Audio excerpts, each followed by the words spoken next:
seems like more and more people are understanding the truth that the idea of church was never meant to be a building or a service time, but that church really refers to people, and that we need to think about it more like family.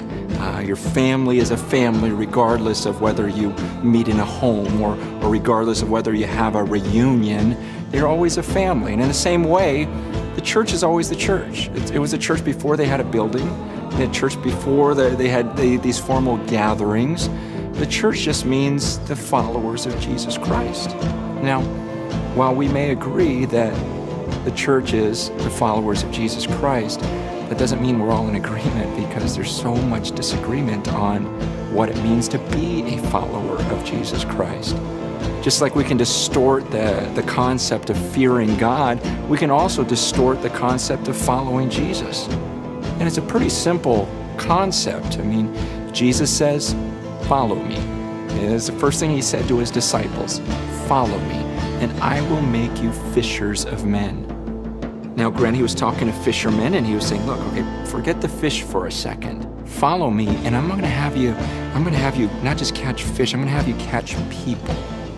And it's the last thing that Jesus said to his disciples too. He says, you know what, now, go and make disciples, go and make these other followers of me, and baptize them and teach them to obey everything I commanded you.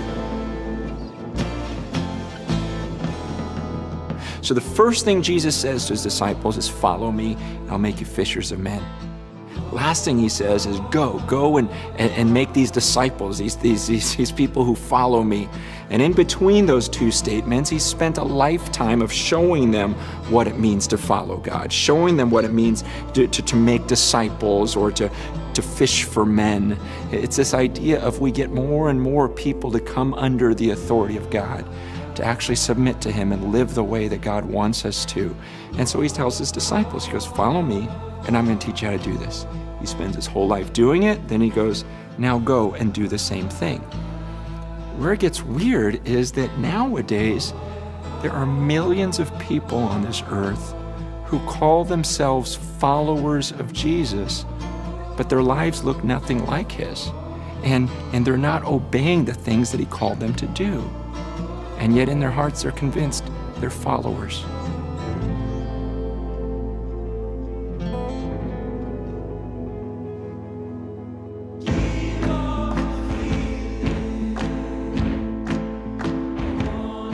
When we were kids, this was a lot easier. Remember when we were kids and we played that game, Follow the Leader? It's pretty easy, right? The leader pats his head, you pat your head, the leader pats his knee, you pat your knee, the leader flaps his wings. You just kind of follow and do whatever he does. It's weird though, in the church we've done this weird thing where we go, well, the rules to follow Jesus are different than follow the leader. See, in follow Jesus, we don't actually have to do what he does. We just do it in our heart.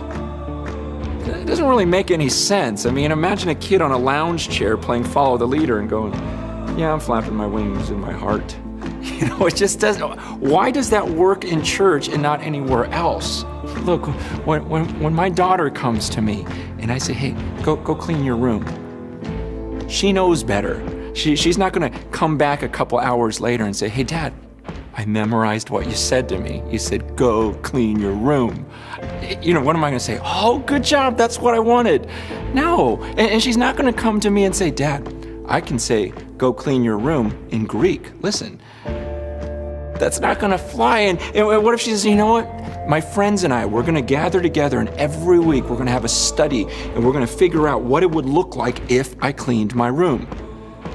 No, none of that's gonna fly. Just go and clean it. She knows that. So why do we think that this type of thinking or this type of talk is gonna work with Jesus? I mean, Jesus was as black and white as you get. He would look at people and he'd say, why do you call me Lord when you don't do what I say?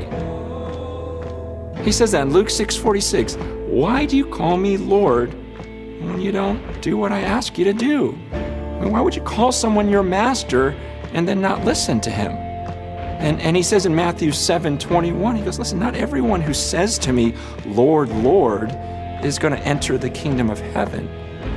It's only the one who actually does the will of my Father who is in heaven.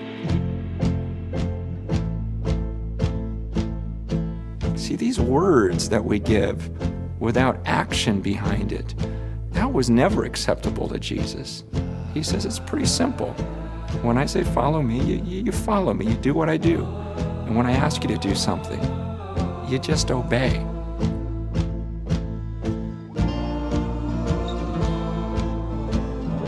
One of the things I love about how Jesus teaches is that he's always completely honest. He doesn't hide anything. He just lays it all out there. Like when he told the people, hey, follow me, he explains to them how difficult it's going to be to follow him. He goes, listen, if you follow me, it's not going to be this life of luxury.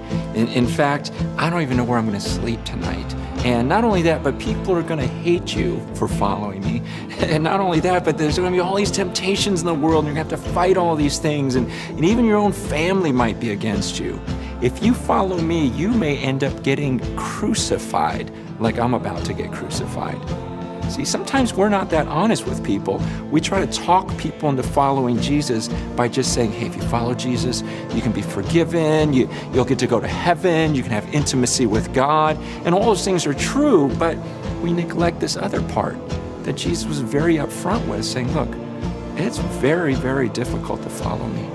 There's a wide road, and most people are going to take this wide and easy road, but there's this narrow road that leads to life. And very few people will find it, and it's a hard path, he explains.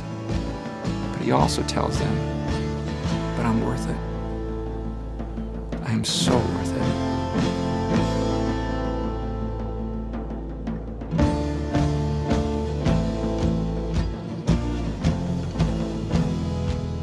The question of following Jesus maybe isn't so much about how do we follow Jesus, because I think that's obvious. How do you follow Jesus? Just do what he says. He says, feed the poor. Okay, go feed the poor. Love your enemies. Okay, I'll go love my enemies.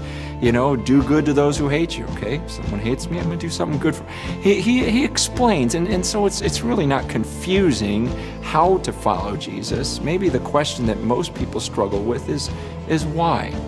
Why should I follow this Jesus then? If this road is so narrow and so difficult, then why should I follow him? And part of me goes, do we really need an answer to why?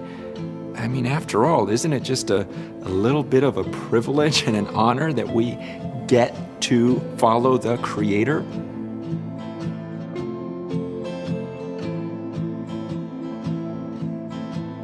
But if I'm perfectly honest, let me tell you why I decided to follow him.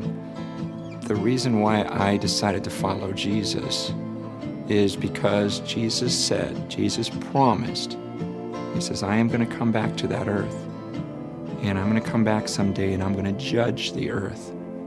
And when I read about his judgment, like when I read the book of Revelation, it's terrifying.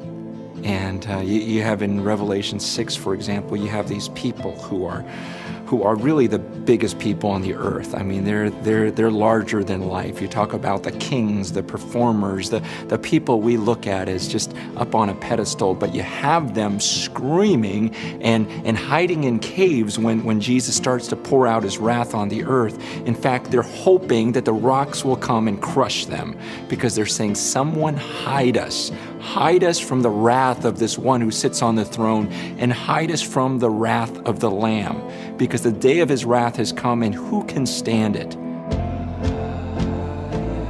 Who's even heard about that phrase, the wrath of the Lamb? And when we talk about Jesus, we'd rather think of him as like a little lamb. We like to think of him as that guy with the long blonde feathered hair that's just petting sheep and playing with the little kids, and so gentle. And yeah, there's that side of him, but understand, in the Bible, Jesus talks about hell more than he talks about heaven. Jesus explains that I'm a powerful being, and you want to be on my side. And so honestly, I follow Jesus because in some ways I think, what other choice do I have? In John chapter 6, Jesus said some really difficult words, and this is in front of thousands of people. Thousands of people are listening to Jesus, and when he's done teaching, everyone leaves except for 12. Everyone's leaving going, I can't take that message. I can't stomach that. And Jesus looks at the 12 who are left, and he just asks them a very simple question. He goes, you guys want to leave also? And Peter's answer was really profound and yet simple. He goes, where are we going to go? And he says, you have the keys to eternal life. I know your message is hard, but where are we going to go? You think you're out for this life that's so difficult, and you are, but you find out that there's actually blessing, and you actually find more peace in taking this hard road than going with this wide road that everyone else is going to go on. And Jesus is just take this, follow me. And you start learning that all the things that he's saying let go of and walk away from, those are actually things that were going to destroy you anyways.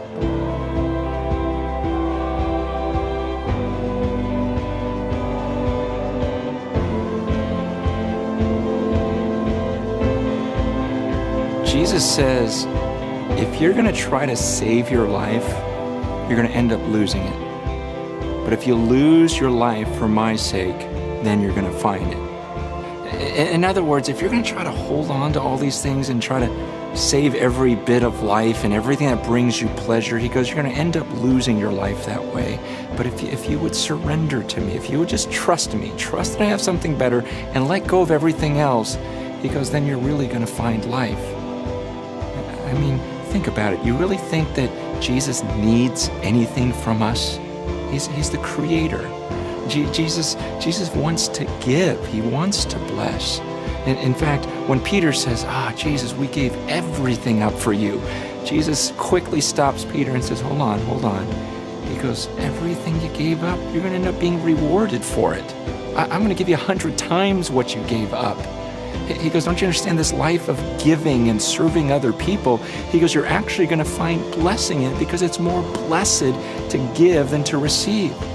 And so when you let go and you start surrendering those things and you start following Jesus, you realize that, wow, surrendering to him is actually a great thing. And as we surrender, it's the God of the universe who then humbles himself and says, yes, I'm your leader, but I'm going to serve you. I'm going to wash your feet. I'm going to die on a cross for you. I'm going to listen to your prayers. And in a sense, we've got God himself caring for us.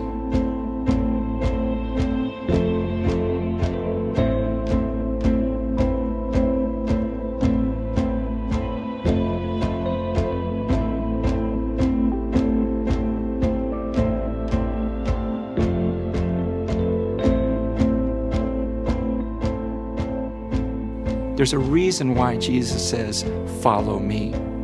It's not because he needs me. It's not because he needs anything that I have to offer. But he's telling me, follow me, because this is the way that I'm going to lead you to a life that goes way beyond anything you could have ever come up with by yourself.